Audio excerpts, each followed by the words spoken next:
अगर प्रधानमंत्री नरेंद्र मोदी ने या बीजेपी के नेताओं ने, केंद्रीय मंत्रियों ने किसानों को समझाने का प्रयास किया और एक बीड़ा उठाया है कि किसानों तक सीधी आवाज पहुंचाई जाएगी, तो यह सबसे ज्यादा निशाने पर कोई है तो कांग्रेस पार्टी। और इसलिए आज हमने बीजेपी और कांग्रेस से खासकर मेहमानों को बुलाया है कि आमने सामने एक दूसरे के सवालों का जवाब देकर किसानों को समझाने के लिए और आम लोगों के मन में जो सवाल इस कानून को लेकर उठ रहे हैं उस पर एक दूसरे को जवाब दे सके।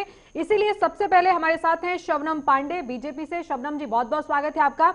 अरुण त्रिपाठी कांग्रेस से हमारे साथ आ गए हैं। अरुण जी, बहुत बहुत स्वागत है। जब जब किसान नेता बीच में आते हैं तो बातचीत बहुत बढ़ जाती है, इसलिए सीधी सीधी बात करेंगे आज कि बीजेपी और कांग्रेस एक दूसरे पर इतनी छींटाकसी कर रहे हैं जैसे किसानों का कोई वर्ग बंटने वाला है दोनों पार्टियों में। मेरा पहला सवाल शबनम पांडे जी आपसे है, पहले जब तक सुप्रीम कोर्ट में मुद्दा नहीं था, यही लगभग बातें आप किसानों को कह रहे थे, बॉर्डर तक किसान फिर भी आए, चौपाल की बात हुई, प्रधानमंत्री ने सीधे सीधे बातचीत भी कही, किसानों ने ये कहा था लिख कर दीजिए, आपने प्रस्ताव भेजा, किसानों को वो नहीं सूटेबल लगा, किसानों ने उसे नकार दिया, कोर्ट तक बात चली गई। अब प्रधानमंत्री ने सीधे सीधे कहा है कि जो मैं कह रहा हूं उसको भी सुनिए, कृषि मंत्री ने जो लिखकर कल खत दिया है उसे भी पढ़ लीजिए। कहां आपको लगता है कि अभी भी अगर भरोसे की कमी है या जो आश्वासन आप दे रहे हैं, जुबानी भी दे रहे हैं, लिखकर भी दे रहे हैं, किसान बॉर्डर से हटना नहीं चाहते हैं या कोई और कारण आपको लग रहा है? अगर इसमें सियासत को आप छोड़ देती हैं तो क्या ये मुद्दा नहीं है किसानों का, जिसे काले कानून बता रहे हैं किसान? अब देखिए प्रियंका जी, जिन किसानों के कानून को एक रिफॉर्म के तौर पे देखा जा रहा है और उसको समस्त भारत की जनता भी जानती है कि कृषि एक ऐसा क्षेत्र है जो जिसमें 80% हमारे लोग कृषि पर आधारित है और उन आधारित लोगों की स्थिति 73 सालों में जिस तरीके से हाशिए पर चली गई थी, हमारी सरकार पिछले 3 साल से उसका रिफॉर्म करने के लिए तरह तरह की प्रावधान कर रही थी, जैसे कि एमएसपी को 1.5 गुना करना, किसान सम्मान योजना के तहत उन्हें 6,000 रुपए देना, तमाम ऐसी चीजें कर रही थी, सॉइल कार्ड बनाना, सब्सिडी 80% देना, बहुत चीजें की। लेकिन एक रिफॉर्म जिसकी कि सचमुच आज प्रधानमंत्री जी ने भाषण में जितनी बातें बोली हैं उसमें से एक भी बात को कोई नकार नहीं सकता, क्योंकि 22-23 सालों से लगातार विपक्षी पार्टियां जो आज सत्ता में नहीं है इसकी पैरवी करते रहे, अपने घोषणा पत्र में डालते रहे और उसके बावजूद किसी ने इन सब प्रावधानों को लागू नहीं किया। इस कानून में सब ऐसी चीजें हैं जिससे कि किसानों की आर्थिक और सामाजिक स्थिति में बेहतरी आएगी और वो सुदृढ़ होंगे। और कहीं भी कोई किसी का जमीन कब्जा करने जैसे प्रावधान नहीं है, कहीं भी ऐसा नहीं है कि वो हाशिए पे चले जाएंगे। पर कहीं ना कहीं इसको मानने से आप इनकार नहीं कर सकते, जिन किसान आंदोलन के बीच में तमाम ऐसे लोग आ गए जिन्होंने मोदी मर जा के नारे, इन नक्सलियों तथा कुछ संगठन जो राष्ट्र विरोधी संगठन ने इनको रिहा कर दीजिए, ऐसे ऐसे वामपंथी दलों के झंडे, तमाम चीज देखने को मिला। ये साफ तौर पे लग रहा है कि इस आंदोलन को कहीं ना कहीं किसी और लोगों ने हाईजैक कर लिया है और किसान भाई कुछ ऐसे हैं जो कि अपने संगठन को लेकर कृषि मंत्री से लगातार कह रहे हैं कि हम इसके समर्थन में भी हैं। तो देखिए, देश का एक नागरिक भी अगर शबनम पांडे जी 23 दिन हो गए हैं तो ये अच्छा नहीं लगता अगर आप एक जगह पर और एक ही ट्रैक पर बैठे रहेंगे तो उस बॉर्डर को शायद आप खाली नहीं करवा पाएंगे जो दिल्ली को चारों तरफ से किसानों ने घेरा हुआ है। आप खुद शंका में हैं, मतलब आप ये कह रहे हैं कि कुछ किसान, जितनी किसानों की आशंकाएं हैं वो दूर करना आपकी प्राथमिकता होनी चाहिए, लेकिन आपके खुद के मन में अगर शंका है किसानों को लेकर तो उसे कौन ही दूर कर सकता है। मेरा सवाल अब आपसे अरुण त्रिपाठी जी, आज जरूरी यह है कि किसानों को अगर समझाने के लिए कोई पहल होती है और अगर सरकार उन्हें समझा पाती है तो शायद आपको भी अच्छा लगेगा कि अन्नदाताओं के साथ कुछ ऐसा ना हो। कितनी सर्दी में कई लोगों की जान चली गई है। आज जरूरी यह है कि वो इस कृषि कानून पर ही केंद्रित रहे आंदोलन, लेकिन यहां आप क्या कर रहे हैं? सरकार अगर समझाना चाहती है तो आप कह रहे हैं ये सरकार तो है ही व्यापारियों वाली, ये तो है ही पूंजीपतियों वाली, तो रह रह कर भी आप अविश्वास पैदा करने की कोशिश नहीं कर रहे हैं इस तरह से। देखिए प्रियंका जी, सर्वप्रथम तो 22 लोग किसान भाई शहीद हो चुके हैं, उनको मैं विनम्र श्रद्धांजलि देता हूं कांग्रेस पार्टी की तरफ से।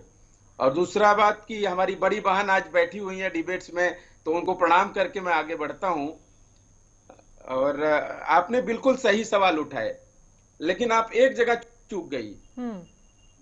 लोकतंत्र में विपक्ष का जो काम होता है, मेरी आवाज हो रही है सब,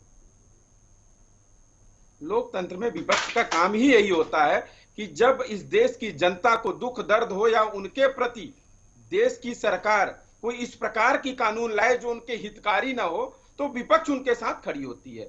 और आज वही है। हम विपक्ष में तो हमारी अपनी भूमिका है, हम देश के लोकतंत्र के साथ, देश की जनता के साथ खड़े हैं। अब भारतीय जनता पार्टी के आज प्रधानमंत्री जी का संबोधन भी आ गया, कृषि मंत्री जी का चिट्ठी भी आ गया।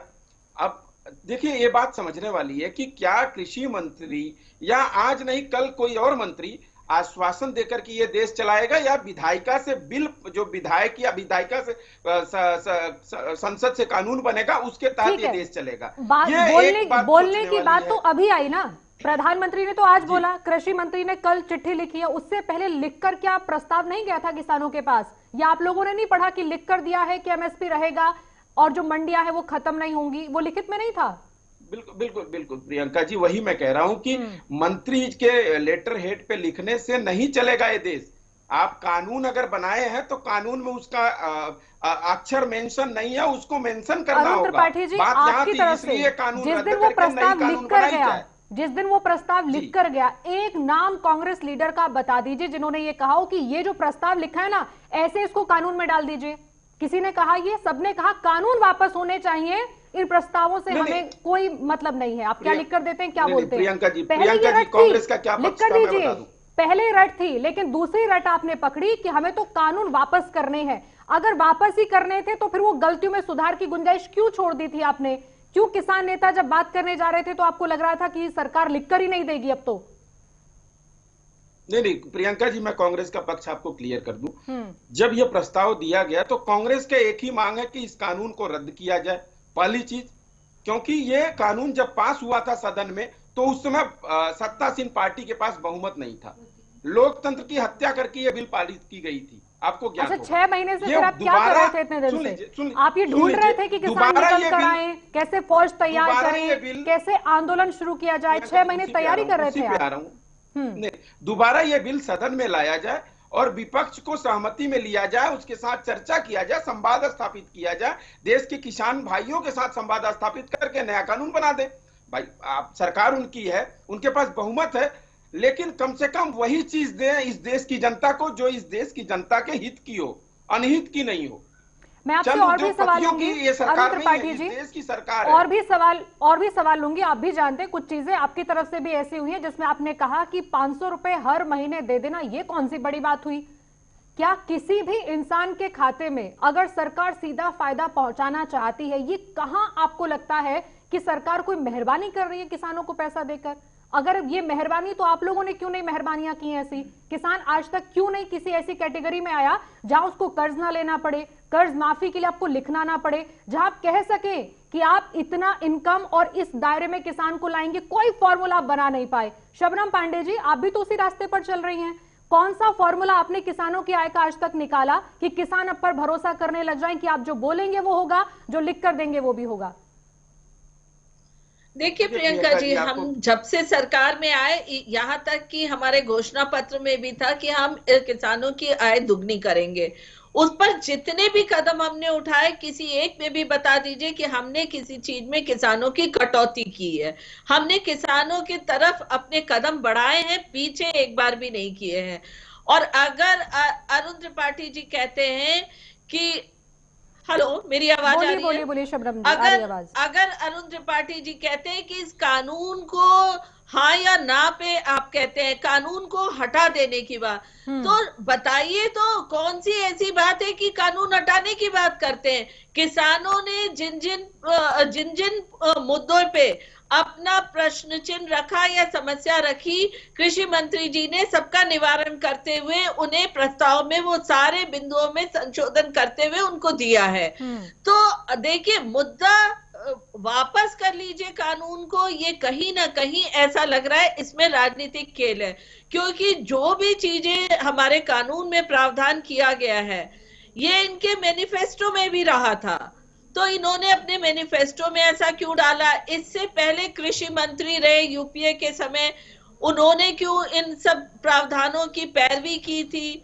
क्यों कई समितियां बनी मुख्यमंत्री जी की, उसमें जो अध्यक्ष रहे? आपकी है, किसानों को आशंकाएं और शंकाएं आपसे हैं, आपके ताजा कानून से है, तो पुरानी पार्टियां क्या कहना चाहती थी, पुरानी सरकारों में क्या चल रहा था, उससे ये कानून किसी को समझ में नहीं आने वाला है। अगर इसी कानून पर आप बता सकती हैं कि आपने पहले जो बातें कही जिन पर आशंका किसानों को आज भी है, उसको दुरुस्त करने के लिए क्या रास्ता आपके पास है? प्रधानमंत्री ने कह दिया और किसानों का रिएक्शन भी आ गया कि इतने भर से काम नहीं चलेगा, मतलब आप सफाई देने की कैटेगरी में आ गए हैं। लाइट लगा हुआ चार्जिंग को लेते हैं। देखिए, सबसे पहली चीज एमएसपी को लेके कर रहे थे, अब 4 महीने हो गए ऑर्डिनेंस को आए हुए, क्या कहीं एमएसपी हटा है? कहीं नहीं। कोई मंडी एपीएमसी की बंद हुई है? कहीं नहीं। किसी अडानी अंबानी या किसी भी व्यापारी ने जमीन कब्जा किया है? नहीं। तो ये कोरे केवल अफवाह पे कह देना कि मंडियां बंद हो जाएंगी और कॉरपोरेट जगत आके कब्जा कर लेगा। देखिए, मैं तो साफ तौर पे कहती हूँ, कानपुर में चमड़े का व्यापार होता है और आगरा में जूते बनते हैं, बड़े बड़े कॉरपोरेट सेक्टर भी इसमें है, तमाम अपने निजी एमएसएमई के तहत भी लोग इसमें काम करते हैं, और देश से लेके विदेश तक हमारे जूते चप्पलों का डंका बजता है। क्या कब्जा कर लिया किसी ने? तो ये कोरी बात है। अगर हम एमएसपी को भी कानून के तौर पे कहते हैं तो देखिए, एमएसपी हमेशा एडमिनिस्ट्रेटिव डिसीजन के अंडर आया था, कभी भी कानूनी वो स्थिति देखते हुए, उपज देखते हुए सब कुछ एमएसपी फिक्स की जाती है कि हाँ इस साल का एमएसपी ये रहेगा, इसको हम फिक्स कर दें। और मान लीजिए किसी चीज का बाजार में दाम कम हो गया और कॉर्पोरेट सेक्टर या जो भी व्यापारी है खरीदने से मना कर देगा कि हम इस ऊंची प्राइस में नहीं खरीद पाएंगे, तो हमारे किसान भाई कहाँ जाएंगे? आप जब सरकार में थे, आपको भी जिम्मेदारी नहीं लेनी थी एमएसपी के कानून बनाने जैसी, और आज की सरकार भी ठीक वैसा ही कर रही है। मजबूरी समझ रहे हैं समय? देखिए, एमएसपी कानून बन जाना किसानों की बेहतरी के लिए कहीं नहीं हो सकता। मजबूरी समझ रहा हूँ, लेकिन कांग्रेस की ये मंशा नहीं थी, यूपीए सरकार की ये मंशा नहीं थी कि तो आप कह दीजिए आपकी सरकार आएगी तो एमएसपी कानून की तरह रहेगा। बताइए, आप कुछ नया तो बताइए किसानों को। इन्होंने तो 1.5 गुना भी नहीं किया, हमने तो वो भी पढ़ाया। हमने कभी भी सरकार चलाई है तो चंद उद्योगपतियों के लिए सरकार नहीं चलाई है, जनता के हित में सरकार चलाई है। अच्छा, कानून में किसी उद्योगपति का नाम लिख कर आया है क्या? जिस प्रकार से कर्जा माफ किया, कहने के लिए तो अरुण त्रिपाठी आप जो मर्जी कह सकते हैं, कोई कॉन्क्रीट बात कहिए। आपने तो जिस दिन से आंदोलन शुरू हुआ, एक दिन आप लोगों ने ये नहीं कहा कि हमारी सरकार कभी आएगी तो हम ऐसा कर देंगे। आपने तो कोई फॉर्मूला सुझाया नहीं। आप तो कहते हैं कि हमारी सरकार तो कर नहीं पाई, ये सरकार भी नहीं कर पा रही। देखो प्रियंका जी, इन्होंने तो घोषणा पत्र में एपीएमसी एक्ट हटाने की बात कही। जो कार्य करेंगे वो जनता के हित में कार्य करेंगे। हम ये नहीं कहेंगे कि जब हम आएंगे, हम वादे नहीं करते हैं। वादे वाली सरकार हमारी कभी नहीं रही है, हमारी नेक इरादे वाली सरकार रही है हमेशा। आपको ज्ञात होगा यूपीए सरकार में घोषणा पत्र में क्या था, आपके किसानों को लाभ मिला है। आपके घोषणा पत्र में क्या था? किसी ने दिया है तो कांग्रेस सरकार ने दिया है, और किसी सरकार ने देखिए, जिस मुद्दे पे बात हो रही है उस पर बात करिए। करवा दी नहर, बिजली, शौचालय और गैस। अरुण त्रिपाठी जी आपके पास आएंगे, लेकिन कुछ ऐसी प्रतिक्रियाएं हैं जो ये बता रही हैं कि इस मुद्दे को आगे ले जाने के लिए सियासतदान कुछ भी करने को तैयार है। यानी कृषि मंत्री अगर कुछ कहें और प्रधानमंत्री कुछ कहें और विपक्ष ना बोले, ये कैसे मुमकिन है? अब्दुल, इस पूरे मामले में कांग्रेस की तरफ से जो प्रतिक्रियाएं आई हैं उस पर एक बार नजर डालते हैं, क्योंकि ऐसी कई चीजें हैं जिसमें कांग्रेस ये कह रही है कि इस मुद्दे को जितना सुलझाना चाहती है सरकार, उतना उलझाने के लिए हमारे पास बहुत कुछ है। जाहिर तौर पर अगर देखा जाए तो कांग्रेस की तरफ से रणदीप सुरजेवाला सामने आते हैं और वो अपनी प्रतिक्रिया देते हैं, तो वहीं पंजाब के मुख्यमंत्री कैप्टन अमरिंदर सिंह भी इस पूरे मसले को लेकर अपनी बात रखते हैं। सुनिए। इस देश का दुर्भाग्य ही ये है कि जिन्होंने कभी हल का मूठ पकड़कर देखा नहीं, वो हमें खेती का ज्ञान दे रहे हैं। आदरणीय तोमर साहब का हम आदर करते हैं, पर उनके 3 पिछले चुनावी एफिडेविट निकालिए तो आप ये पाएंगे कि उनके पास खेती की जमीन ही नहीं, उन्होंने कभी खेती की ही नहीं। दूसरे मंत्री जो किसानों से वार्तालाप कर रहे हैं वो पीयूष गोयल जी हैं, ना उन्होंने हल्की मूठ पकड़ी ना ट्रैक्टर का हैंडल कभी पकड़ा। वो बता रहे हैं कि किसानों के लिए फायदेमंद क्या है और गलत क्या है, और 62 करोड़ किसान जो इस देश का पेट भी पालते हैं। और तोमर साहब, सीमा पर लड़ने वाला जवान इसी किसान का बेटा और बेटी है। जिस दिन जवान और किसान दोनों ने अपना काम छोड़ दिया, देश नहीं चल पाएगा। उनको अपमानित करना बंद करिए। कभी मुख्यमंत्री हरियाणा हमारे खट्टर साहब उनको खालिस्तानी बताते हैं, किसानों को टुकड़े टुकड़े गैंग उन्हें रविशंकर प्रसाद कहते हैं। पीयूष गोयल उन्हें नक्सलवादी बताते हैं। जेपी दलाल एग्रीकल्चर मिनिस्टर हरियाणा उन्हें चीन और पाकिस्तान का एजेंट बताते हैं। हम इस देश के असली राष्ट्रभक्त हैं, इस देश का किसान। इसलिए उनको गालियां देना बंद करिए और उनकी आह, उनकी तकलीफ, उनकी पीड़ा को सुनिए। मोदी सरकार है, भारतीय जनता पार्टी की सरकार की हठधर्मिता है। प्रधानमंत्री कच्छ जाकर 5 भाजपा के सरकारी किसानों से तो बात कर सकते हैं, पर दिल्ली की सीमा पर बैठे लाखों किसानों से क्यों नहीं? प्रधानमंत्री को समय क्यों नहीं मिलता? और इन किसानों को दिल्ली की सीमा पर क्यों रोक रखा है? किसानों ने रास्ता नहीं रोका, किसान ने सड़क नहीं रोकी। कि कानून बनने के बाद केवल कानून खत्म हो सकता है। मोदी जी, हमारी विनम्र हाथ जोड़कर आपसे प्रार्थना है, ये तीनों काले कानून खत्म कीजिए, उसके बाद कोई वार्तालाप संभव हो पाए। 12ਵੀਂ ਕਲਾਸ ਨੂੰ ਕੰਪਲੀਟ ਅੱਜ ਕਰ ਦੇਣਾ। ਉਹਨਾਂ ਦੀ ਐਜੂਕੇਸ਼ਨ ਦੇ ਵਿੱਚ ਸਾਨੂੰ ਫਿਕਰ ਸੀ। ਕੋਵਿਡ ਦੇ ਦੌਰਾਨ ਸਕੂਲ ਬੰਦ ਰਹੇ ਨੇ ਔਰ ਜਿੰਨੀ ਜਲਦੀ ਹੋ ਸਕਿਆ ਅਸੀਂ ਕਰ ਸਕੇ, ਕਿਉਂਕਿ ਕੋਵਿਡ ਦੇ ਦੌਰਾਨ ਇੰਡਸਟਰੀ ਵੀ ਬੰਦ ਹੋ ਗਈ ਸੀ, तो सारा डिले हो गया सी।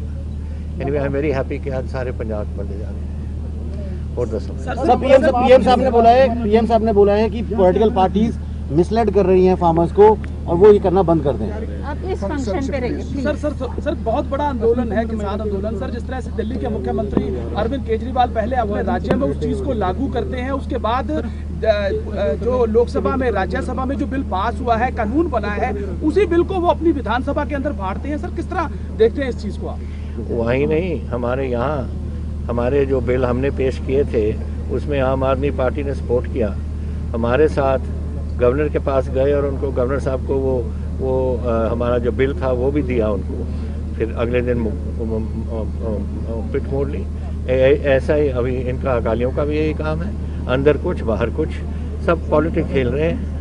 सर, आपको लग रहा है कि जिस तरह से मुख्यमंत्री दिल्ली के हैं, जो कभी किसानों के साथ खड़े होते हैं, बार बार यू टर्न ले रहे हैं, कहीं ना कहीं बहुत बड़ी राजनीति करने की कोशिश हो रही है? सर, आपको क्या समझ है? नेचुरली टोटली राजनीति कर रहे हैं। उनको किसानों के साथ कोई प्यार नहीं। अगर प्यार था तो मुझे बताओ, दिल्ली में गांव नहीं है क्या? सारा दिल्ली तो सराउंडेड है गांव का। उन पहले क्यों नहीं किया? पहले जो उनके पार्लियामेंटरी बिल थे वो तो एंडोर्स कर दिए, फिर आप कुछ कहा नहीं, फिर जाके वहाँ दिखाते हैं अपने बॉर्डर पे कि वहाँ में बड़ी हमदर्दी है। टोटल फ्रॉड है। केजरीवाल पहले ही से मैंने कहा फ्रॉड है।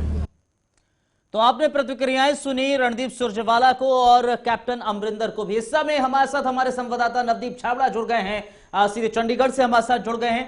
नवदीप छाबड़ा, जरा बताइए, प्रधानमंत्री के संबोधन के बाद पंजाब में क्या प्रतिक्रिया देखने को मिली है कांग्रेस की ओर से? देखिए बिल्कुल, जैसे कि पीएम मोदी आज भी किसानों को संबोधित करते हुए नजर आए और उन्होंने साफ तौर पर कहा कि इस बिल को लेकर कहीं ना कहीं जो भ्रांतियां फैलाई जा रही किसानों के अंदर, उसको किसानों को बाहर आना चाहिए। और कई जो पॉलिटिकल पार्टियां हैं जो विपक्ष के अंदर है, तो जानबूझकर इस पूरे मामले पर राजनीति कर रही है ताकि किसानों का भला कहीं ना कहीं नहीं हो जाए। लेकिन अब्दुल, जहां तक विपक्षी पार्टियों की बात है या फिर किसानों की बात है या आम लोगों की बात है, बीजेपी की बात किसी भी सूरत में आम किसान, आम जनता तक जो है वो नहीं पहुंच रही है। यही कारण है कि प्रधानमंत्री के बार बार आग्रह और कई बार अपील करने के बावजूद भी ना तो किसान इस चीज को मान रहे हैं और ना ही आम लोग जो है वो इस चीज को मान रहे हैं। सबसे बड़ा सवाल यही है। अभी जिस तरीके से हमारे साथ अभी आपके पैनल के अंदर जो गेस्ट है इस बात को लेकर चर्चा कर रहे थे, चाहे वो चमड़े के व्यापार को लेकर बात हो या दूसरी चीजों को लेकर बात हो, लेकिन सबसे बड़ा मुद्दा जो है वो कहीं ना कहीं एमएसपी और खासकर लेकर सरकारी मंडीकरण व्यवस्था का है। और सबसे बड़ा मुद्दा यही है लेकिन नवदीप छाबड़ा, लेकिन एक चीज ये भी है, आज अब पंजाब के मुख्यमंत्री एक कार्यक्रम में थे, उनसे सवाल किया गया तो वो ये पूरे मामले पर सियासत बता रहे थे, आम आदमी पार्टी पर निशाना साधकर। लेकिन आज प्रधानमंत्री नरेंद्र मोदी ने जो संबोधन किया उसमें उन्होंने भी इसी बात का जिक्र किया है, लेकिन पार्टी उन्होंने कांग्रेस का एक तरीके से सीधे निशाना साधा कि कांग्रेस भी इस पर सियासत करने की कोशिश कर रही है। देखिए अब्दुल, मैं आपको बिल्कुल साफ यही कहना चाहूंगा कि जो किसान आंदोलन इस वक्त दिल्ली के अंदर हो रहा है या पूरे पंजाब या देश के बाकी हिस्सों के अंदर, इसमें किसी भी राजनीतिक पार्टी का कोई बड़ा हस्तक्षेप या बड़ा हाथ हम नहीं कह सकते।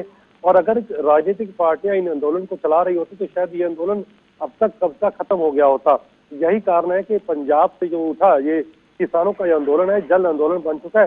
कोई भी पार्टी अपने सौदे के लिए, अपने मुद्दों के लेके, देखिए केजरीवाल की जहां तक बात हो रही है, कल केजरीवाल जी ने जिस तरीके से दिल्ली का विधानसभा का विशेष सत्र बुलाकर तीनों कानून रद्द किए, उस बिल की कॉपियां फाड़ी, लेकिन वही केजरीवाल थे जो नवंबर के अंदर इस बिल के जो तीनों बिल पास किए गए उस एक बिल को दिल्ली के अंदर लागू करते हैं। अगर आज मैं साफ तौर पर कहना चाहूंगा अफजल, अगर किसानों का इतना बड़ा आंदोलन आज खड़ा नहीं होता तो शायद कांग्रेस की बात करूं, चाहे वो बीजेपी हो, चाहे वो अकाली दल हो, चाहे वो आम आदमी पार्टी, कोई भी पार्टी शायद इस बिल का इतना विरोध नहीं करती किसी भी कीमत पर, अगर किसान या आम व्यक्ति इस बिल के विरोध में खड़े नहीं होते। यही अकाली दल था जो इस बिल का वाहवाही कर रहा था, इस बिल के फायदे गिना रहा था ऐसे 3 महीने पहले। लेकिन जब किसानों को वो समझा नहीं पाए, आम लोगों को नहीं समझा पाए, तो उन्होंने मंत्रिमंडल भी वहां पर छोड़ा और पार्टी को भी कहीं ना कहीं एनडीए से अलग किया। और कांग्रेस पार्टी इससे पहले बिल्कुल वो विरोध नहीं कर रही थी। पंजाब के अंदर 2017 के अंदर कहीं ना कहीं एपीएमसी एक्ट के अंदर बदलाव के तमाम चीजों को प्रयास किए गए, लेकिन जब उनको लगा कि किसान अब पूरी तरीके से उनकी बात नहीं मान रहे हैं, किसान बिल्कुल अड़ गए अपनी मांगों को लेकर और आंदोलन लगातार बड़ा होता जा रहा है, तो वही जो कहीं ना कहीं कांग्रेस सरकार को भी इसके फायदे जो है वो नजर नहीं आए और वो इसके विरोध में खड़े हो गए। वही चीज देखने को मिल रही है, पहले जिस बिल का सपोर्ट कर रहे थे, समर्थन कर रहे थे, आज उसी की ही विरोध करते नजर आ रहे हैं कांग्रेस के भी नुमाइंदे। और यही कारण है कि प्रधानमंत्री ने उस बात का जिक्र किया था। बहुत शुक्रिया नवदीप छाबड़ा आपका हमारे साथ जुड़ने के लिए और तमाम जानकारी साझा करने के लिए। लेकिन देखिए पंजाब में क्या स्थिति है, इन सबके बीच पूरे देश में क्या स्थिति है वो भी आपको नजर आ रही है। हमारे साथ लगातार मेहमान जुड़े हुए हैं। Over to you Priyanka. प्रधानमंत्री ने एक तरफ कांग्रेस को इशारों में घेरा और कांग्रेस ने यह कहकर घेरना शुरू कर दिया कि बीजेपी अंदर खाते देखे कि आखिर उसके अपने नेता कितना खेतीबाड़ी को समझते हैं, कितने ऐसे हैं जो किसान परिवारों से आते हैं। और यही हाल बीजेपी का है जो कांग्रेस के साथ इस समय कर रही है कि क्या उन्हें खेती के बारे में इतनी जानकारी है, जो जितना ज्ञान इस समय कांग्रेस की तरफ से किसानों के लिए सामने आ रहा है। लेकिन फिलहाल शबनम पांडे हैं हमारे साथ, अरुण त्रिपाठी हैं लगातार जुड़े हुए हैं। अरुण त्रिपाठी जी जल्दी से एक सवाल का जवाब दीजिएगा। पंजाब ने अगुवाई शुरू की इस आंदोलन की, क्या इसीलिए पहले उत्तर प्रदेश के गन्ना किसान, चीनी का निर्यात, सब्सिडी, आज मध्य प्रदेश को लेकर सौगात सामने आई है कि एक एक कर दाएं बाएं तो बहुत सारी सौगात चल रही है, पंजाब को अलग थलग तो नहीं किया जा रहा इस मसले में? जी नहीं, देखिए ऐसा है कि पंजाब में आने वाला चुनाव भी है, तो उसको देखते हुए विपक्षी पार्टियां वहां पर अपना साजिशतान काम करती हैं। कोई दिक्कत नहीं है उसमें, क्योंकि हमने एक अच्छा काम किया है, किसानों के हित वाली सरकार है और वहां पर हमने काफी काम करके दिखाया है कि देखिए पंजाब में हम एक अच्छा सरकार दे रहे हैं और वहां की जनता भी सरकार के साथ में है। लेकिन प्रियंका जी, बात यहाँ पर जो आज निकल करके आई है कि क्या 23-24 दिन से जो किसान भाई बहन बैठे हुए हैं उनके लिए सरकार के पास एक टेंट भी नहीं है। बड़ी बड़ी बातें तो सरकार करती थी, क्या एक टेंट भी नहीं लगवा सकती है कि उनको कम से कम समुचित इस सर्दी में व्यवस्था किया जाए? ठीक है, आप रामलीला मैदान नहीं दिए, आप दिल्ली में आने नहीं दे रहे हैं, लेकिन वो कहीं ना कहीं इस देश के मालिक हैं। देश को लॉकडाउन में 63 दिन अगर आप खाना खिलाए तो इन्हीं मालिकों का खाना था, इन्हीं मालिकों का अनाज था जो कि 63 दिन आपने पूरे देश को बांटा, खिलाया। तो क्या देश के मालिक के लिए इतना भी कुछ नहीं हो सकता? ये भारतीय जनता पार्टी को सोचना पड़ेगा। हम लोग इस पे सियासत नहीं कर रहे हैं। बात यहाँ जब किसानों की हो रही है, अन्नदाताओं की हो रही है, तो बात उनकी सुनी जानी चाहिए। सरकार को सुनना पड़ेगा उनकी बात। सरकार जो रवैया अपना रही कि हम नहीं सुनेंगे और अपनी बातें फिर थोपना, एक तरफ कृषि मंत्री जी कर रहा है, प्रधानमंत्री जी भी अपनी बातें थोप करके और डायरेक्शन घुमा दिए कांग्रेस की तरफ। प्रधानमंत्री जी आपको पता है कि कितना अच्छा बोलते हैं और उनको इस चीज में ख्याति है कि वो अपने ऊपर जो तीर आता है उसको घुमा देते हैं दूसरी की तरफ। तो ये वही कहानी है। पर अरुण त्रिपाठी जी, एक सवाल मैंने इससे पहले आपसे पूछा था, 500 रुपए किसानों को क्यों दिए जा रहे हैं? ये आपकी पार्टी ने बहुत बार कह दिया और खुलकर नवजोत सिंह सिद्धू ने कहा है ये 500 रुपए दे दिए, कौन सी बड़ी बात हो गई? क्या आप ये कह रहे हैं कि पंजाब के किसान जो 500 रुपए ले रहे हैं या उनको जो किस्तें जा रही हैं गलत है? ये सरकार गलत कर रही है, ऐसा नहीं करना चाहिए? देखिए, ये 500 रुपए का जो भारतीय जनता पार्टी और सरकार की तरफ से दिया जा रहा है, मतलब शासित सरकार है, वो 500 रुपए किसानों को नहीं चाहिए। 500 रुपए से ऊपर अगर हमने एक 6000 रुपए का न्याय योजना लाया था, आपको याद होगा, हमने अपने मैनिफेस्टो में रखा था। अगर प्रधानमंत्री जी हमारे ही मैनिफेस्टो को अपने सरकार में लागू करना चाहते हैं तो हम तो स्वागत करेंगे। राहुल गांधी जी का सपना था कि न्याय योजना के तहत सबके खाते में 6-6 हजार रुपए जाने चाहिए, वो नहीं दिया प्रधानमंत्री जी ने। लॉकडाउन के दौरान में हमने कहा कि देश के जो लोग बेरोजगार हो रहे हैं, मध्यम वर्गीय हैं, कम से कम 10-10 हजार रुपए सबके अकाउंट में डालिए ताकि इस देश की अर्थव्यवस्था समुचित तरीके से चल सके।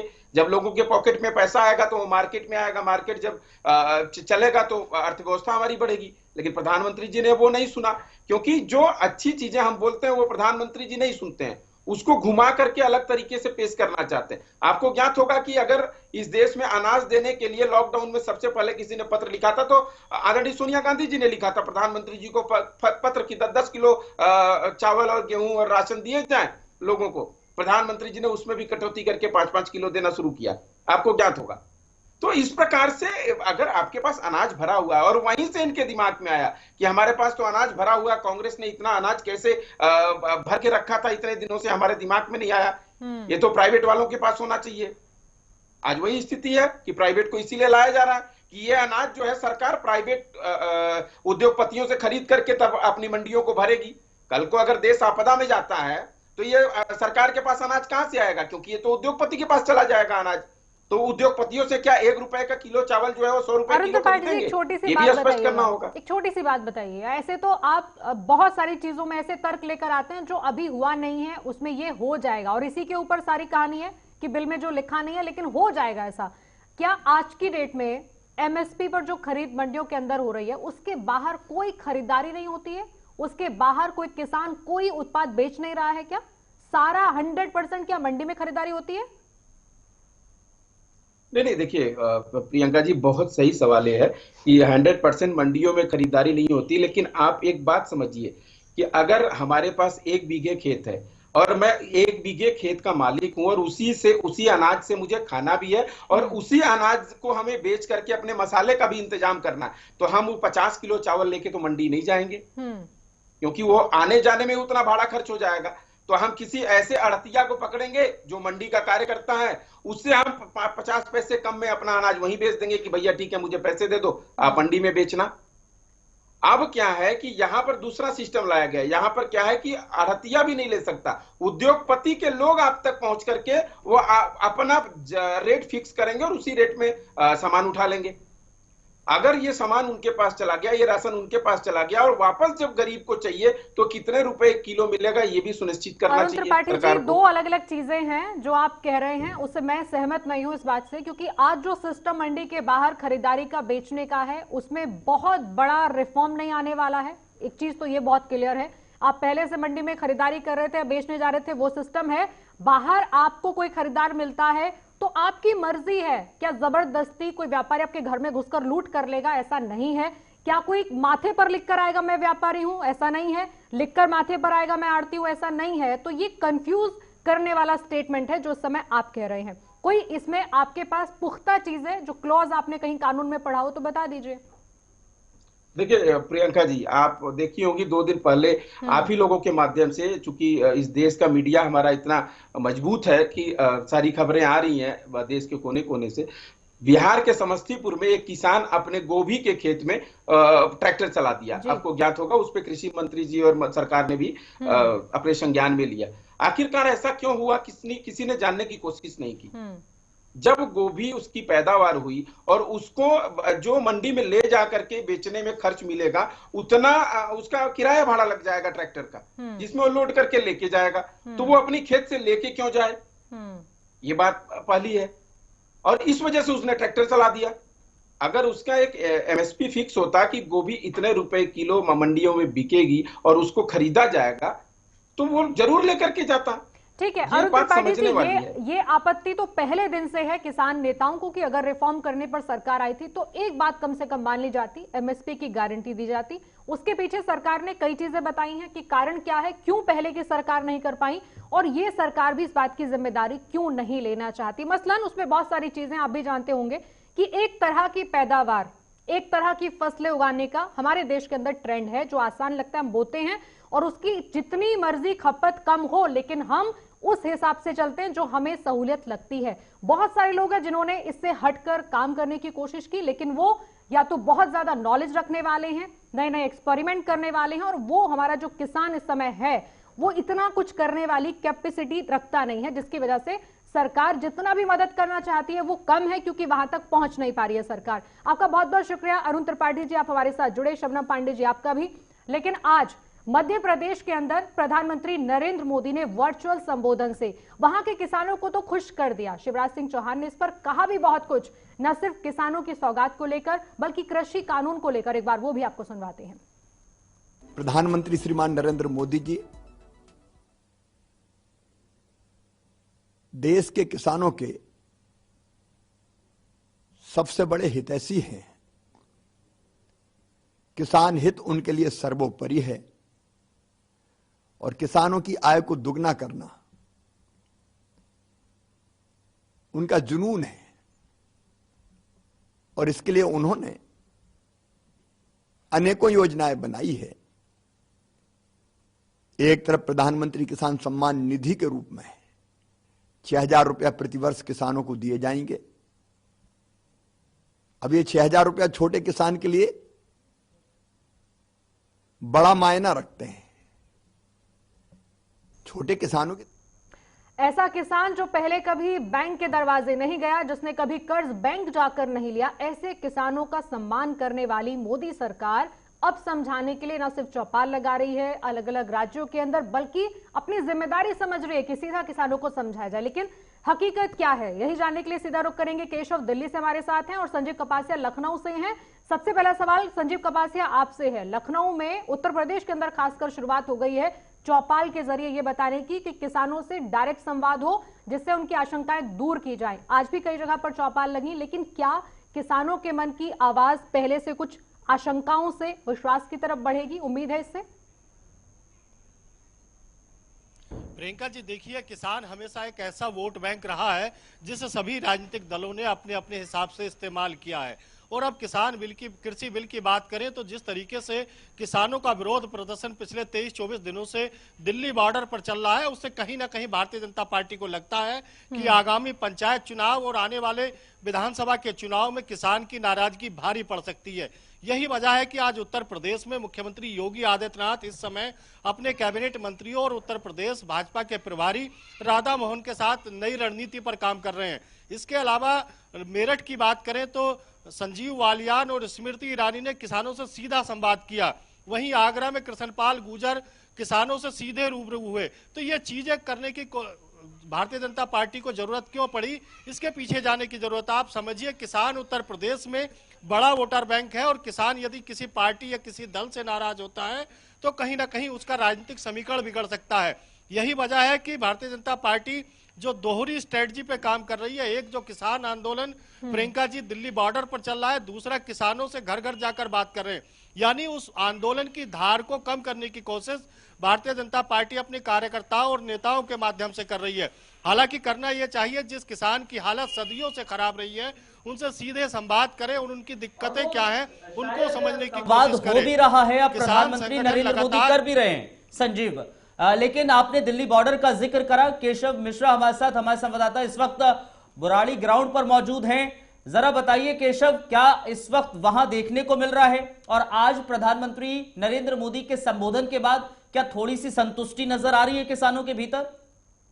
देखिए, जिस तरीके से आज प्रधानमंत्री नरेंद्र मोदी ने जनता और किसानों को संबोधित करने का काम किया, लेकिन अब्दुल, यहां पर जिस तरीके से प्रधानमंत्री की जो कोशिश थी किसानों के बीच संवाद स्थापित करने की, तो कहीं ना कहीं यहां पर जो प्रदर्शन में बैठे हुए किसान हैं उनके अंदर संवाद जो स्थापित करने की सरकार और प्रधानमंत्री नरेंद्र मोदी ने कोशिश की, कहीं ना कहीं पे वो संवाद अभी हमें लग रहा है कि उसको स्थापित करने में थोड़ा सा वक्त लगेगा, क्योंकि किसान अभी समझने को तैयार नहीं है। वो ये नहीं समझ पा रहे हैं कि आखिर प्रधानमंत्री नरेंद्र मोदी क्या कह रहे हैं, क्योंकि जिस तरीके से जब हम उनसे सवाल करते हैं तो अब्दुल, उनका साफ तौर पर यही कहना होता है कि वो कृषि बिल ही नहीं चाहते हैं और प्रधानमंत्री तो सिर्फ संशोधन की बात कर रहे हैं। ऐसे में सबसे बड़ा सवाल यह है कि कैसे समझाया जाए किसान को और कैसे उन तक जो सरकार वार्तालाप स्थापित करने की कवायद लगातार जारी कर रही है, कैसे उन तक ये वार्तालाप स्थापित किया जाए सरकार के लिए। अब्दुल, ये बहुत बड़ी चुनौती है। इस समय हम बुराड़ी ग्राउंड में मौजूद हैं। हम आपको शाम की तस्वीरें भी दिखाने की कोशिश करेंगे।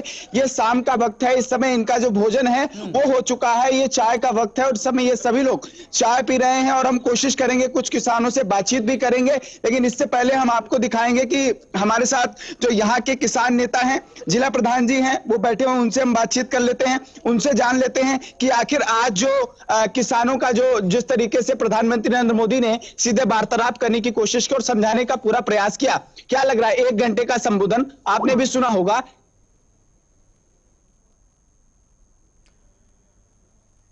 बुराड़ी ग्राउंड की तस्वीर आप देख रहे थे। किसानों के मन में बहुत सारे सवाल हैं जिनका जवाब देने की कोशिश की गई और केशव इस समय बुराड़ी ग्राउंड से रिपोर्ट दे रहे हैं। मीटिंग हो चुकी है हमारी बड़ी कमेटी से, वो हमारी कमेटी से तो इसके मंत्री जवाब नहीं दे पाए और मानना है ये कि इसमें शोध करने वाला है, ये ठीक नहीं है। तो प्रधानमंत्री के कहने से कोई ज्यादा फर्क नहीं पड़ेगा। पहली जो बोली है उसकी मंत्री बोल रहे थे, वो भी प्रधानमंत्री की बोली बोल रहे थे, प्रधानमंत्री उसकी बोली में कोई फर्क नहीं है, उसके कहने से कोई फर्क नहीं पड़ेगा। सभी समझ चुके हैं, सभी लोग समझ चुके हैं, सभी पंजाब और सभी देश और सभी वर्ल्ड समझ चुका है। ये प्रधान जी, एक बहुत बड़ा सवाल ये है कि लगातार नरेंद्र मोदी ने ये कहा कि जो विपक्ष है वो इस पर राजनीति कर रहा है, इस पर आपका क्या कहना है? देखिए, आप ही जो प्रेस वाले हैं 20-22 दिन से वहां आ रहे हैं, तो कहां देखा है हमारे में कोई राजनीतिक लोग वहां आया हो? तो इसमें कोई राजनीतिक लोग नहीं, ऐसे बहाने हैं ऐसे मोदी जी सरकार के।